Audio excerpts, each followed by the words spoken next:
your API is slow. Every single request is hitting the database.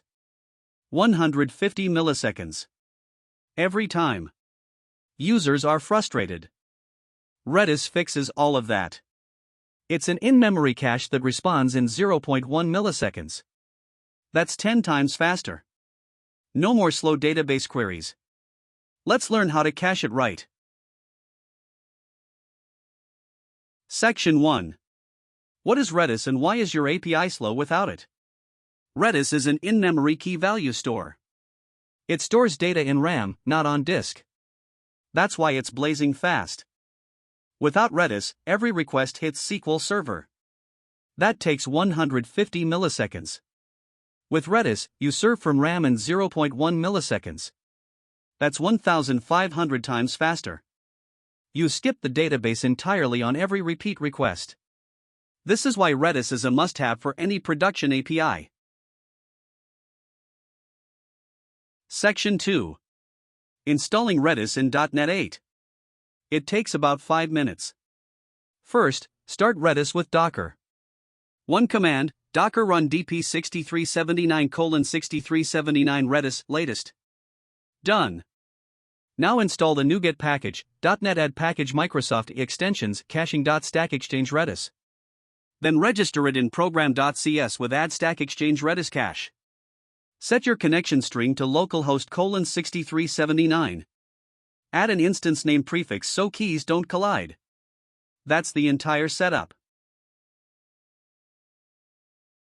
Section 3. iDistributed cache, the built-in interface. Inject it into any service. Use getStringAsync to read from cache. If it returns null, that's a cache miss. Go to the database. Use setStringAsync to store data in Redis. Pass an expiry time with absolute expiration relative to now. This pattern works with Redis, in-memory cache, or SQL Server cache. You can swap the backend without changing your service code. That's the power of programming to an interface. Section 4. The cache-aside pattern. This is the right way to cache in production. Check the cache first. On a hit, return immediately. No database call. Super fast. On a cache miss, fetch from the database, store the result in Redis, then return it. Next request will be a hit. Also, you must invalidate the cache when data changes. The generic get or set async helper wraps this pattern for any data type. Write it once, reuse it everywhere. Section 5. Cache invalidation. This is the hardest part of caching. When you update or delete data, you must remove the stale cache entry. Use a consistent key naming strategy. Prefix by entity and ID. For example, product:42. Also remove the list key when any item changes. Use remove async to delete keys immediately. TTL is your safety net. Even if you forget to invalidate, the data will expire automatically. Never show users outdated information. Section 6. Output caching in .NET 8. This is the easiest caching approach. It caches the entire HTTP response. Add output cache in program.cs, add the use output cache middleware, then just add one attribute to your controller action. The output cache attribute takes a duration in seconds and optional tags for invalidation. The entire JSON response is cached. You don't write any manual serialization code.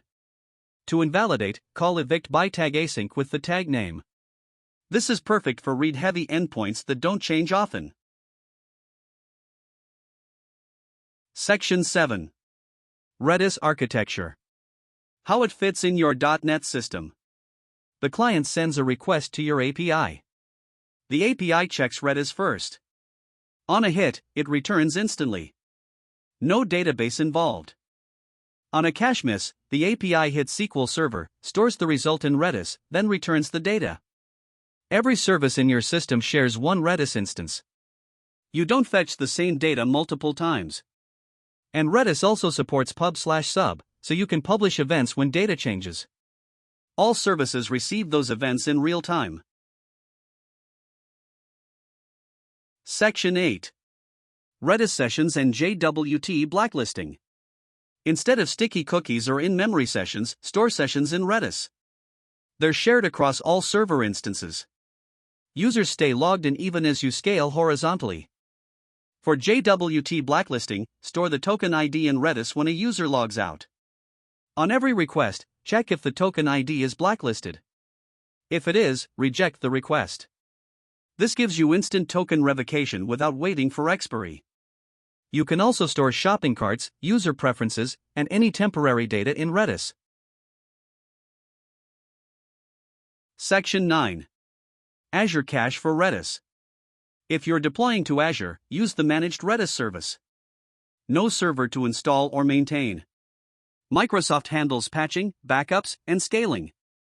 Created with one Azure CLI command, AZ Redis Create. Set the SKU to Basic for development. It's free at the Basic tier.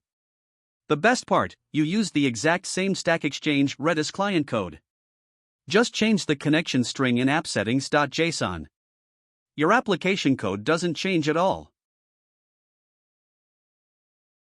Section 10. 5 Redis mistakes that cause bugs and crashes. Mistake 1: caching passwords or tokens. Never put sensitive data in Redis. Use it for public or semi-public data only. Mistake 2: TTL too long causes stale data. Set sensible expiry times. Mistake 3: no fallback when Redis is down. Always wrap Redis calls in try-catch and fall back to the database. Mistake 4: cache stampede on cold start. Use a semaphore to prevent 100 requests hitting the database at the same time. Mistake 5: inconsistent key naming. Pick a convention and stick to it. That's Redis caching in ASP.NET Core. Cacheify for smart data caching. Output cache for entire response caching.